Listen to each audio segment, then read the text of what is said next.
특별히 더 기쁜 아침입니다. 사회장님께서 기도해 주신 것처럼 참 우리 주님께서 저들 가운데 놀라운 일을 참 행하시는 것을 보는 것, 참 이런 기쁨이 또 어디 있을까 싶습니다.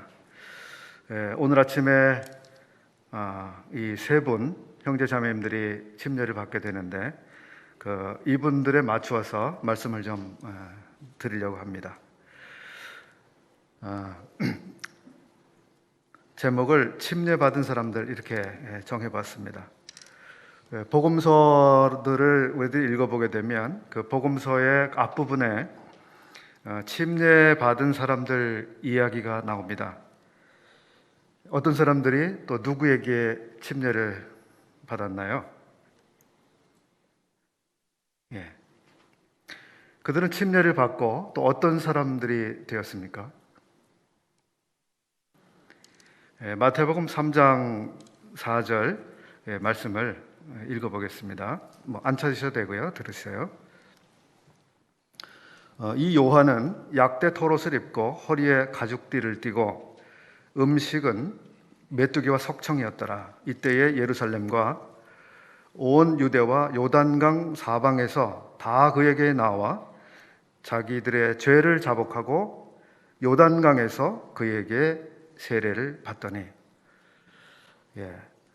침례 요한에게 가서 많은 사람들이 침례를 받게 됐습니다. 그들이 왜 침례를 받았는가? 그리고 침례를 받은 뒤에 그들은 어떤 사람들이 되었는가? 한번 생각해 보시죠. 또 복음서들의 초반에 나오는 이러한 침례받은 사람들의 이야기와 사도행전에 나오는 침례받은 사람들의 그 이야기들을 우리들이 두 개의 그림을 나란히 놓고 한번 보면 어떠실까요? 차이가 있나요? 아니면 똑같은 그림이 그려질까요?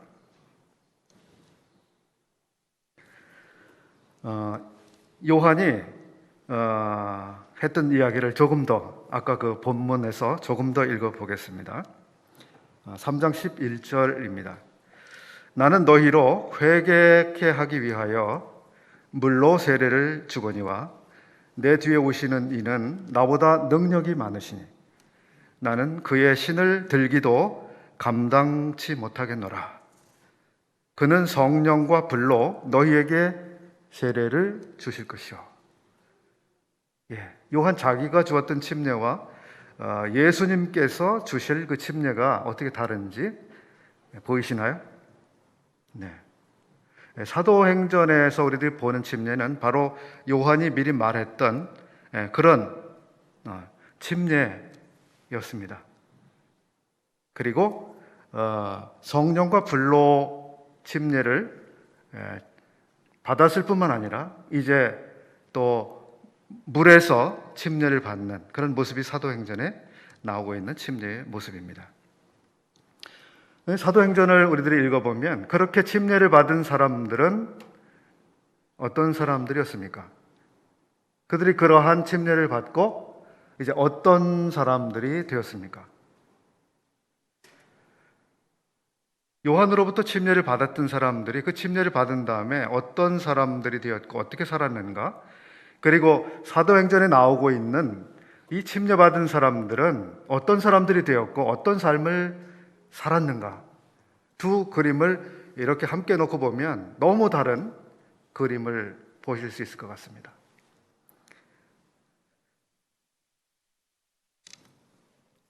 요한이 베풀었던 세례, 그것을 회개의 세례라고 말하는데요. 그 세례를 받기 위해서 그 수많은 사람들이 그에게 갔습니다. 그리고 그들 가운데는 바리새인들도 있었고 사두개인들도 있었고 많은 종류의 사람들이 그에게로 갔습니다. 그런데 그렇게 요한으로부터 회개의 세례를 받았던 그 사람들은 과연 어떤 삶을 살았는가?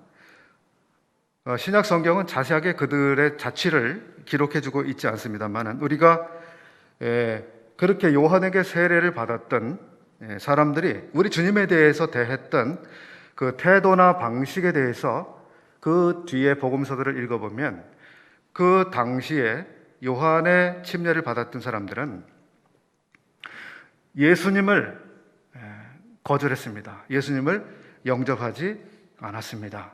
예수님을 주님으로 섬기고 살지 않았습니다. 대단히 큰 차이가 있는 것이죠.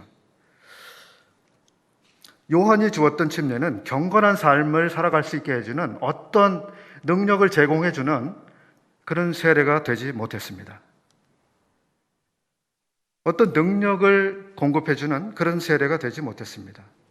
더 이상 죄를 짓지 않게 만들어 주지도 못하고 하나님이 기뻐하시는 삶을 살도록 해주는 어떤 능력을 제공해 주지 못했습니다. 그렇다면 오늘 우리가 침례를 베풀고 또 침례를 받게 되는데요. 이 침례는 과연 그럼 경건한 삶을 살게 해주는 능력을 가져다 주는 침례가 될 것인가? 어떻게 생각하십니까? 이 침례를 받음으로써 비로소 놀라운 능력이 우리에게 임하게 될 것인가? 정말 경건한 삶을 살고 죄와는 멀리 떨어진 거룩한 삶을 살게 될 것인가? 예. 오늘 우리들이 받게 되는 이 침례 역시 이 침례가 어떠한 능력을 공급해주는 그런 침례는 아닙니다. 말 그대로 예식입니다. 예식.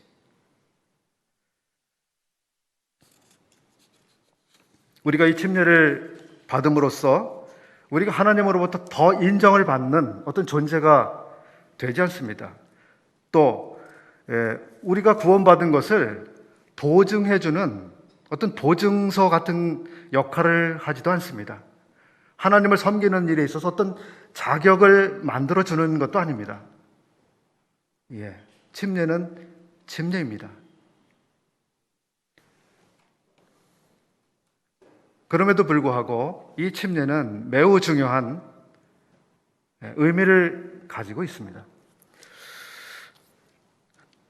사도행전을 통해서 우리는 어떤 사람들이 침례를 받았는지 한번 살펴보겠습니다. 사도행전 2장을 한번 열어주시면 감사하겠습니다. 36절 이하 47절까지 보겠는데요. 얼른 한번 읽어보겠습니다. 익숙한 본문이시기 때문에 그냥 쭉 듣기만 하셔도 될 것 같고요. 그런즉 이스라엘 온 집이 정녕 알지니 너희가 십자가에 못 박은 이 예수를 하나님이 주와 그리스도가 되게 하셨느니라. 너희가 못 박은 이 예수를 하나님이 주와 그리스도가 되게 하셨느니라 하니라. 저희가 이 말을 듣고 마음에 찔려 베드로와 다른 사도들에게 물어 가로되 형제들아 우리가 어찌할꼬 하거늘 베드로가 가로되 너희가 회개하여 각각 예수 그리스도의 이름으로 세례를 받고 죄 사함을 얻으라. 그리하면 성령을 선물로 받으리니 이 약속은 너희와 너희 자녀와 모든 먼 데 사람 곧 주 우리 하나님이 얼마든지 부르시는 자들에게 하신 것이라 하고 또 여러 말로 확증하며 권하여 가로되 너희가 이 패역한 세대에서 구원을 받으라 하니 그 말을 받는 사람들은 세례를 받으매 이날에 제자의 수가 3,000이나 더하더라. 42절 저희가 사도의 가르침을 받아 서로 교제하며 떡을 떼며 기도하기를 오로지 힘쓰니라. 사람마다 두려워하는데 사도들로 인하여 기사와 표적이 많이 나타나니 주목해 보십시오. 44절 믿는 사람이 다 함께 있어 모든 물건을 서로 통용하고 또 재산과 소유를 팔아 각 사람의 필요를 따라 나눠주고 날마다 마음을 같이하여 성전에 모이기를 힘쓰고 집에서 떡을 떼며 기쁨과 순전한 마음으로 음식을 먹고 하나님을 찬미하며 또 온 백성에게 칭송을 받으니 주께서 구원받는 사람을 날마다 더하게 하시니라. 좀 긴 본문이었습니다. 여기 41절을 보시게 되면 사도 베드로의 이야기를 받아들인 사람들이 침례를 받았습니다. 그러면 이 침례를 받은 사람들은 베드로의 어떤 이야기를 받아들인 것일까요? 그 말을 받은 사람들은 침례를 받았다고 41절이 말하고 있는데, 그럼 베드로의 어떤 이야기를 이 사람들이 받아들인 것입니까? 베드로 사도는 이렇게 말하고 있습니다. 너희는 예수를 십자가에 못 박아 죽였다. 예수님이 하나님이 보내주신 분이라는 사실을 그들은 부인했었습니다. 그들은 예수께서 자기들의 죄를 위해 오신 분임을 인정하지 않고 있었습니다. 그들은 자기들을 구원할 분이시며 자기들의 주님이신 예수님을 인정하지 않는 사람들이었습니다. 그리고 십자가에 못을 박았습니다.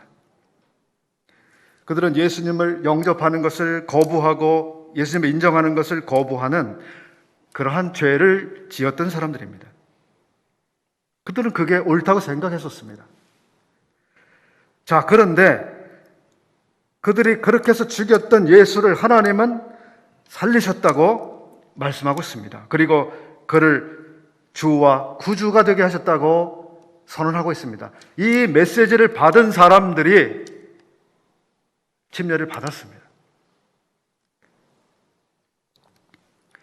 이 베드로의 메시지를 사람들이 듣고 마음의 결정을 내려야 했습니다. 예전에 내가 가졌던 생각이 틀렸다고 인정을 하든지, 아니면 베드로가 전하고 있는 저 말씀이 옳든지, 만약에 저 말씀이 옳다면 나는 나의 죄를 인정하고 회개해야 되죠. 그렇게 하면서 그들은 침례를 기꺼이 받아야 했습니다. 41절 이하를 보시게 되면 그날 자기의 죄를 인정하고 회개하여 세례를 받은 사람들이 3,000이나 됐다고 기록하고 있습니다. 그리고 그들이 침례를 받았을 때 그들은 선물을 받았습니다. 어떤 선물을 거기 받았습니까? 어떤 선물이요? 성령을 선물로 받았습니다. 성령을 선물로 받게 된 그 사람들의 삶이 그 뒤에 어떻게 변해갔는지 우리는 읽어볼 수 있습니다. 그들은 그날 이후에 새로운 삶을 살았습니다. 그들은 하나님과의 관계에 있어서 변화됐습니다. 그들은 그리스도를 믿은 다른 동료 그리스도인들, 즉 형제 자매들과의 관계에 있어서 이 변화가 생겼습니다. 이웃사회, 즉 아직 믿지 않은 사람들에 대해서 그들이 가지고 있는 생각과 삶이 변화했습니다. 우선 그들은 사도들이 가르치는 그 내용에 아주 주목했습니다. 집중해서 그 메시지를 들었고 배웠습니다.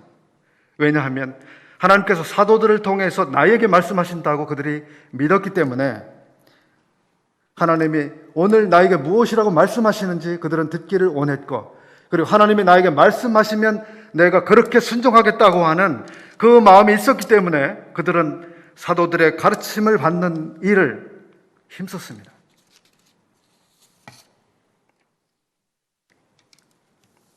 그들은 믿는 사람들 사이의 관계를 아주 소중히 여기게 됐습니다. 서로 만나는 것을 아주 중요하게 여겼습니다. 그리고 떡을 떼면서 주님을 기억하는 그 예배를 소중하게 여겼습니다. 그리고 기도하는 삶을 살았는데, 자, 그들은 이렇게 중요한 것들을 지속해 나가는 그 삶을 위해서 그것을 방해하는 모든 것들을 다 뒤로 물러냈습니다. 자기들이 중요하게 생각하는 이것들을 절대로 양보하지 않고 중단하지 않았다고 말씀하고 있습니다. 침례를 받으시는 여러분, 그리고 이미 침례를 받으신 모든 성도님들, 이것이 침례를 받았던 사람들의 삶에서 나타난 중요한 변화들이었습니다. 오늘날 내 삶에서 이 경향이 흐려져 가고 있다면 이것은 우리의 건강 신호에 있어서 아주 좋지 않은 신호가 될 것입니다. 그들은 날마다 모이기를 힘썼습니다. 날마다 마음을 같이 했습니다. 그들의 마음은 깨끗하고 순수했습니다. 즉 뒤로 뭔가를 숨기고 있고 자기 나름대로 뭔가를 계산하고 뒤에서 쑥덕거리고 아주 이런 것과는 거리가 먼 순전한 마음으로 그들은 서로 안에서 그렇게 지냈습니다. 그리고 그러한 마음으로 같이 음식을 먹고 하나님에 대한 넘치는 찬송이 그들에게 있었습니다. 어떻게 이런 삶이 그들에게 가능했을까요? 이것은 그들에게 주신 성령님께서 그들의 마음을 가득 채우고 계셨기 때문입니다. 성령님으로 말미암아서 일어난 그 변화들,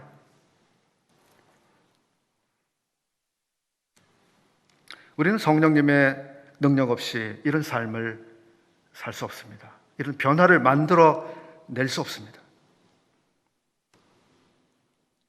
성령님의 능력 없이 우리의 노력으로, 우리의 의지로, 우리의 목표로 이런 삶을 살아가는 것은 가능하지 않습니다. 성령님 없이 그런 삶을 살려고 끊임없이 애쓰고 노력하는 사람이 있다면 그 사람은 종교 생활을 하는 것입니다. 또 다른 형태의 종교가 됩니다. 사도행전 2장에 성령님을 선물로 받게 된 이 이야기는 유대인들 가운데 사도행전 초기에 있었던 사건입니다. 오늘날 이방인인 우리들에게는 조금 다른 패턴으로 하나님께서 역사하고 계십니다. 사도행전 초기 유대인들의 경우에는 사도들의 말을 받아들이는 일이 먼저 있습니다. 그리고 그 말을 받은 사람들은 세례를 받게 됐습니다. 그리고 세례를 받은 사람들이 죄사함과 성령을 받게 됐고, 그리고 그로 말미암아 삶에 놀라운 변화들이 일어나게 됐습니다. 그런데 이방인들 가운데서 하나님이 역사하신 그 방법을 보게 되면 순서가 조금 다르게 나타나고 있습니다.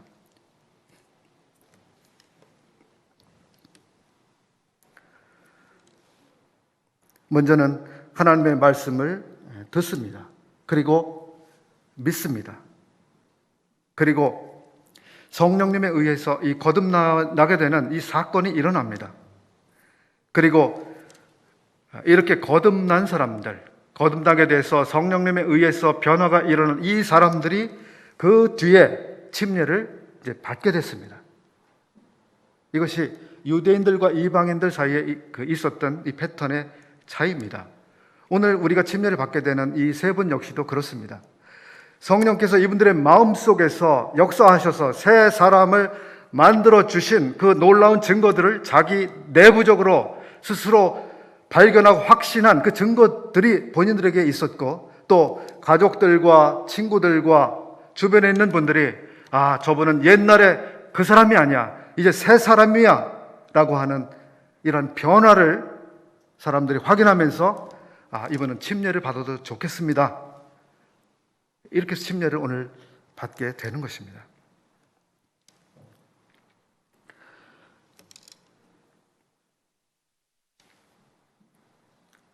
이제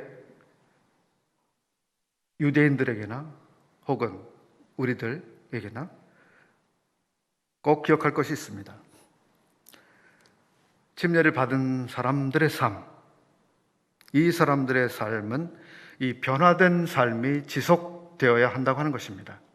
침례를 받았기 때문에 끝나는 것이 아니라 이 변화된 삶이 계속 일어나고 나무에서 좋은 열매가 계속해서 맺혀 가야 합니다. 하나님이 싫어하시는 것들을 싫어하고, 하나님이 좋아하시는 것들을 좋아하고, 하나님이 기뻐하시는 것들을 기뻐하고, 하나님이 원하시는 것들을 순종하려고 하는 그런 마음으로 살아가는 이 삶을 지속해야 합니다.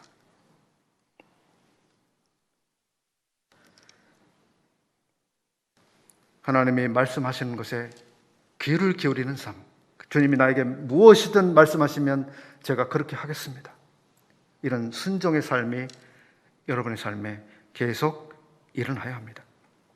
이것이 정상적인 성도들의 삶입니다.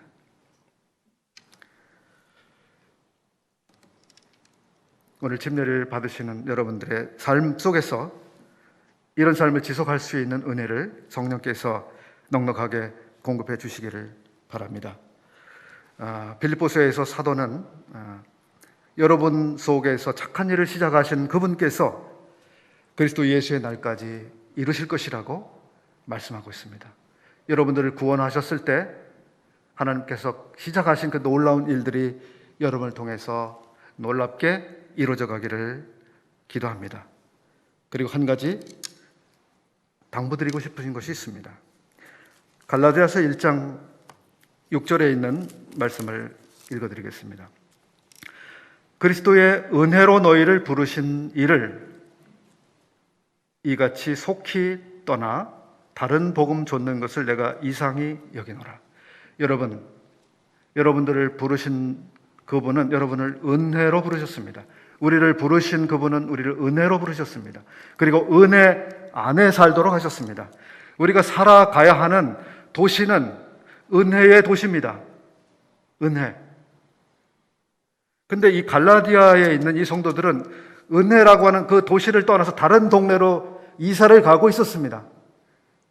거기 그 동네를 떠나면 은혜의 동네가 아닙니다. 거기는 자기 열심, 자기 공로, 자기 지식, 자기를 높이고 사람의 인정을 구하고 이런 새로운 도시로 갈라디아 성도들이 이사를 하기 시작했습니다. 은혜라고 하는 도시를 떠나서 이사를 하고 있었습니다. 여러분, 은혜라고 하는 이 도시를 떠나지 마십시오. 은혜라고 하는 이 도시에 사십시오. 이사 가지 마십시오. 은혜 안에 머무르십시오. 사도들은 그래서 이방인들 가운데 믿은 사람들에게 하나님의 은혜에 꼭 붙어 있으십시오. 여기를 떠나지 마십시오라고 아주 강력하게 간절하게 권했습니다. 그 은혜가 여러분들을 계속해서 인도하실 것이고 여러분 안에서 시작하신 일을 계속하실 것입니다. 우리의 모든 필요들을 그 은혜가 공급하실 것입니다. 우리를 자라게 하시고 열매를 맺게 하실 것입니다. 그 은혜에 붙어 있으십시오. 은혜의 도시에 계속해서 사십시오.